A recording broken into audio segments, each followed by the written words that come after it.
Le tourisme aux couleurs des 8e Jeux de la francophonie. Un protocole d'accord existe désormais entre le ministère du Tourisme et les fêtières du secteur de l'hôtellerie pour une réduction de 30% du coût des chambres. Cette contribution du ministère du Tourisme vise à permettre à la commission hébergement du CNJF, Comité national des Jeux de la francophonie, d'obtenir à des frais réduits le prix des chambres d'hôtel pour toutes les délégations étrangères. Je voudrais me réjouir de cet engagement pris par tous les acteurs de l'hôtellerie pour accompagner cet événement d'envergure mondiale. Prendre un tel engagement découle de la volonté des hôteliers que vous êtes à saisir l'opportunité qui est offerte à notre pays pour faire de notre secteur un secteur remarquable. Le ministre Siandou Fofana veut faire du secteur du tourisme le 3e pilier de l'économie ivoirienne.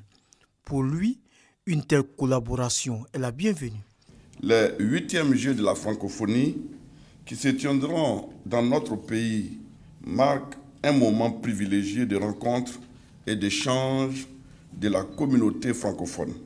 Il me plaît de prendre la parole pour saluer cette belle initiative qui paraît très importante à mes yeux et qui marque pour la même occasion le début d'une collaboration entre les hôteliers et le ministère du Tourisme dans le cadre des grands rendez-vous de la Côte d'Ivoire. Les opérateurs du secteur affichent leur détermination à faire de ces Jeux un succès. Nous sommes prêts, nous sommes en train de nous préparer pour pouvoir recevoir les athlètes, les visiteurs et tous ceux qui vont participer à ce jeu. L'ensemble des hôtels d'Abidjan en fait, sont prêts aujourd'hui à accompagner ces jeux-là qui donneront donc, en fait, beaucoup de visibilité et pour la destination et pour nos hôtels et surtout pour la Côte d'Ivoire. La Côte d'Ivoire a le vent en poupe depuis plusieurs années et c'est sûr que recevoir un tel événement est un plus pour la destination.